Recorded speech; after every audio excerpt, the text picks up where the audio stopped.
తెలుగు వెలుగు భాస్కరుని పద్య సౌరభం యూట్యూబ్ ఛానల్కి స్వాగతం సుస్వాగతం. అయోధ్యలో వెలిసినటువంటి బాలరాముని వర్ణిస్తూ నేను రాసినటువంటి పద్యం ఇప్పుడు వివరిస్తాను. తెలుగు భాషను అభిమానించేవారు, సాహిత్యాభిలాషకులు, పండితులు అందరూ నా యూట్యూబ్ ఛానల్ను సబ్స్క్రైబ్ చేసుకొని లైక్ చేయగలరని కోరుకుంటున్నాను. అయోధ్యలో వెలిసినటువంటి బాలరాముడు ఎంత అందంగా ఉన్నాడో కదా. ఆయన దర్శించుకుంటే చాలు భాగ్యం ఉన్నట్టుగా ఉంది ఆయన దివ్య రూపం. ఆయన గురించి నేను రాసినటువంటి పద్యం.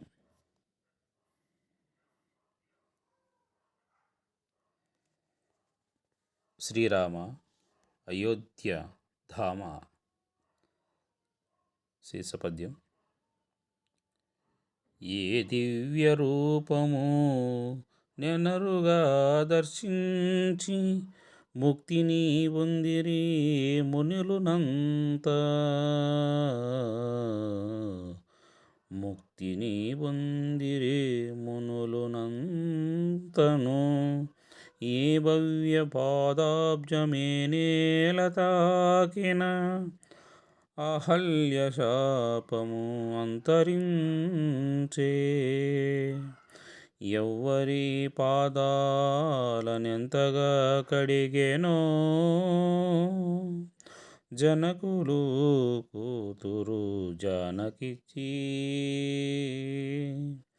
ఏ నామ జపమును ఏ రీతి భజించి పవనసుతుడునయ్యే పావనుండు.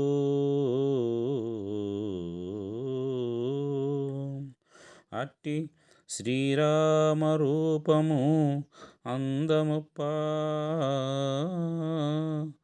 అలా అయోధ్య నగరమున వెలిగెనేడు.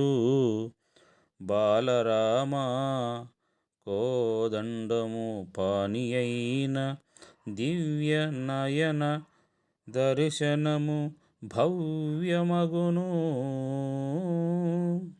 దివ్య నయన దర్శనము భవ్యమగును.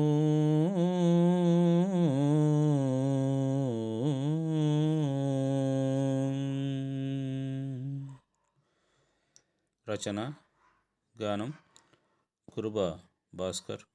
తెలుగు భాషోపాధ్యాయులు, బోధగవి, అనంతపురం జిల్లా.